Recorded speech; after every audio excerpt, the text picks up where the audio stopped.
Hello, Shyboy 616. Welcome to the first episode of Sitdown Sunday.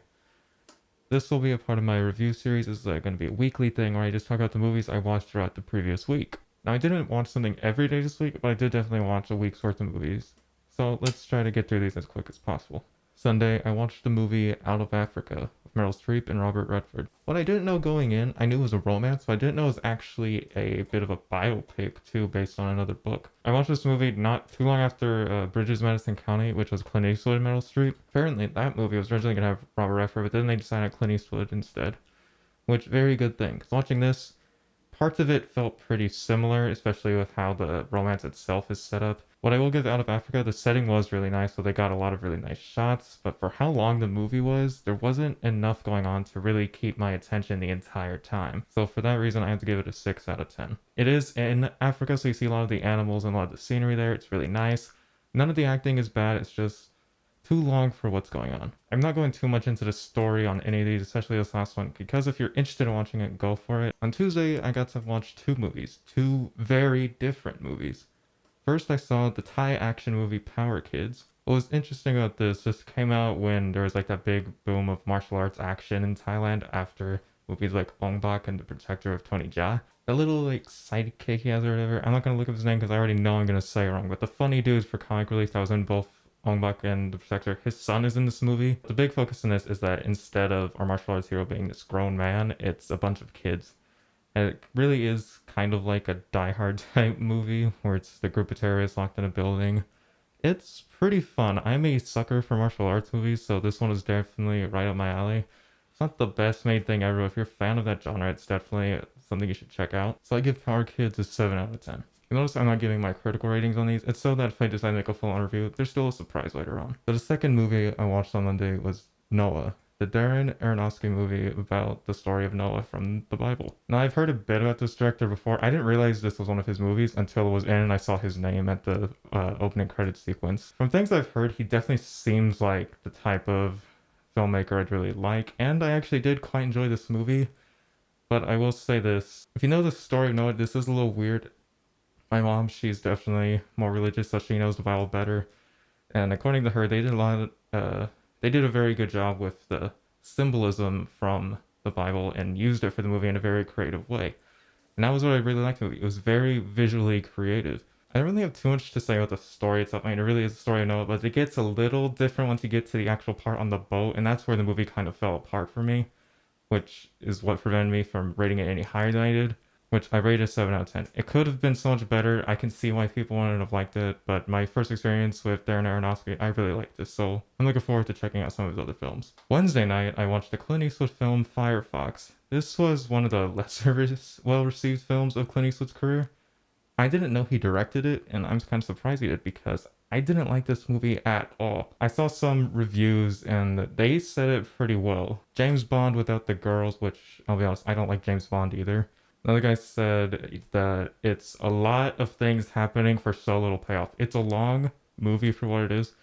And my other issue with it, a lot of the scenes in this movie are dark. For those of you who don't know what this one is, it's very different from your other Clint Eastwood movies. This one was done, I believe, in the 80s. And it's about an American pilot who is called out of his, I guess he was supposed to be retired, to go out of his retirement to go to Russia to steal an experimental airplane that's controlled by the pilot's thoughts. He just so happens to be the same size as the pilot, so supposed to go into the jet, so they send him in as a spy to take it. It's slow, uninteresting, unoriginal in some aspects. I feel like if they went more sci-fi than they did, it could have been a little more like goofy at least in the end sequence. It was such a boring ending, but really had that Dirty Harry ending where once the thing's over, it's just done. So at least it had the decency to do that. But this was probably the worst movie of the week. I had to give Firefox 4 out of 10. And I love Clint Eastwood, so this was a real disappointment. You're not gonna like this next one. So on Thursday, I watched Blade Runner. I've heard so many good things about this movie. And I knew going in it wasn't going to be a sci-fi action epic like some of the other ones you're more used to. So I walked in knowing that. I was expecting a pretty cool like crime thriller just with the backdrop of this really nice sci-fi world, which it was. But thankfully this movie wasn't too terribly long, but it was drawn out more than I feel like it needed to be. I couldn't really connect with Harrison Ford's character. Okay, so if you don't know what Blade Runner is, it's about this like detective who goes after these guess, cyborgs that are made, they called replicants, to retire them, meaning go out and kill them.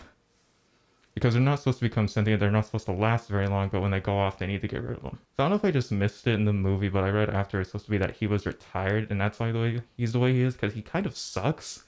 He he only has to go after 4 people. They're like all unarmed. They can't do much. He doesn't know how to defend himself the whole time. So when it gets to the action sequences, it's kind of pathetic.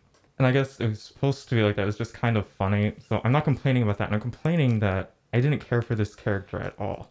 He didn't really have any characteristics that defined him very well. He was kind of bland, if anything. And that went for way too many of the other characters. The movie visually, it looked amazing, especially for the year it came out. It looks so good. It was just disappointing, the story with it just doesn't pull me in at all. Like, maybe I'll appreciate it more at the second watch. Like this, I'm not gonna review it right now. This is kind of like the same feeling I have with Taxi Driver. I get it, but I'm not into it. I have to give Blade Runner a 5 out of 10. That's just how I see it. And then Saturday night, last night, once again, watched 2 different movies.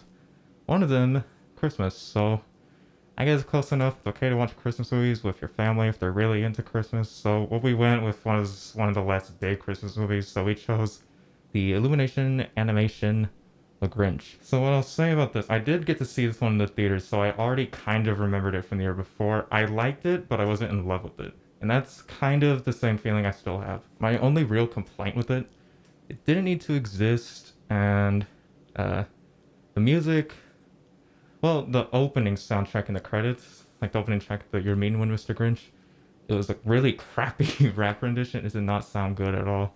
Those are my only real complaints. So if you don't know what The Grinch is for whatever reason, it's about this green dude. It's a Dr. Seuss story. He hates Christmas and he tries to steal it from the happy Christmas village. But then he opens up his heart and learns to love, whatever. So it's a really basic, simple story. And this is the second time it's getting a film length or feature length adaptation, which really didn't need to be done. And I'll be honest, I really like the Jim Carrey live action Grinch. And I feel almost the same about this. Almost. It's a very cute movie.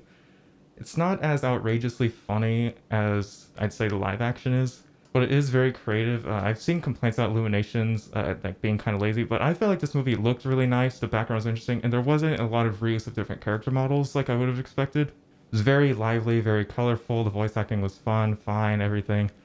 So I have no real complaints, it's just I can't really love it, but I definitely can't hate it. I don't know why anyone really hated this movie. It's a cute cartoon for Christmas. For that reason, I give The Grinch a 7 out of 10. Second movie I watched Saturday was another Thai action film. I have a bunch of these I still haven't watched, and I really like martial arts and foreign films, so of course I have almost all of them. This one, Raging Phoenix. This has the star from the movie Chocolate, Jida Yanin. My one complaint about this movie really is that they take too long to make her a good fighter. They show her off like she just totally sucks in the beginning. Luckily, there's a whole training montage later.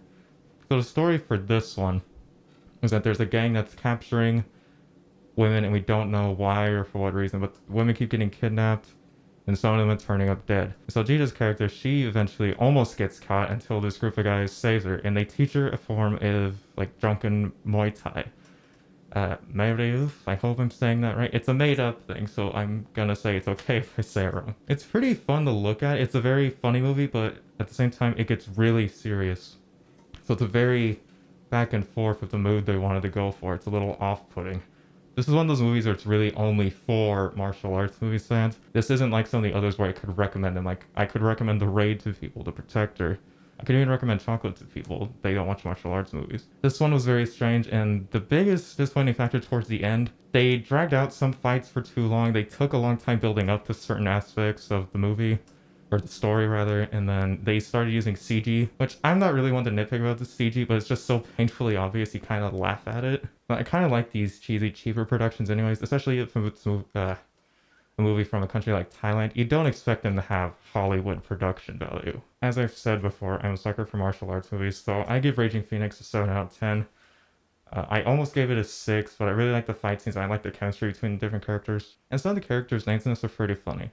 So you have pig shit, dog shit, and bullshit. What's there to not like about that? If you have any opinions on these movies, feel free to leave them in the comments. If you have any recommendations for me to watch over this next week, feel free to let me know. I have Netflix, Hulu, and Amazon Prime, so you can recommend me anything off any of those. If I've already seen it, I'm not going to watch it again for obvious reasons, but I might mention something about it, like in a comment, at least in response. But otherwise, just feel free to leave a recommendation. And I will be back to do this each week. So, bye bye. If you enjoyed what you saw, leave a like, subscribe, and share the video. Don't forget to check out the links in my description so you can keep up with me everywhere else I'm at. I've been Shyboy 616. You've been wonderful. I'll see you next time.